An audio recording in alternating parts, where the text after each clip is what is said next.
กองประชุมประเมินผลการจัดตั้งปฏิบัติเวียกงานพนักงานราชการของแผนกการเงินแขวงภาษีสวยสากรณ์และคลังเงินประจำ6เดือนและคาดคะเนผลงาน6เดือนท้ายปี2025ได้จัดขึ้นในตอนบ่ายของวันที่5มิถุนายน2025อยู่ที่หอประชุมสวยสากรณ์แขวงโดยภายใต้การเป็นประธานของทางบุญเลี้ยงดวงสะเภาทองหัวหน้าแผนกการเงินแขวงมีบรรดาพนักงานราชการแผนกการเงินแขวงภาษีสวยสากรณ์และคลังเงินแขวงเข้าร่วม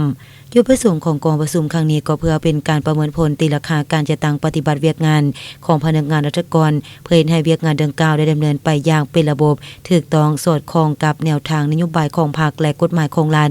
หาประกันความเป็นเอกภาพโปร่งใสและถูกต้องกับสภาพความเป็นจริง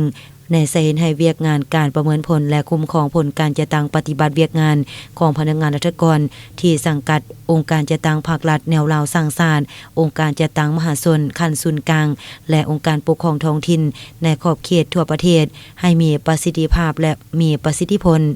การประเมินผลการจัดตั้งปฏิบัติเวียกงานของพนักงานราชการแม่นการตีราคาและประเมินผลสำเร็จในการปฏิบัติหน้าที่เวียกงานของพนักงานราชการอย่างเป็นระบบต่อเนื่องเพื่อประเมินผลพนักงานราชการและให้คะแนนเพื่อนร่วมงานและประเมินคะแนนพร้อมกันนี้ยังได้มอบรับใบยังยืนหน่วยภาคปลอดภัยเข้มแข็งหนักแน่นประจำปี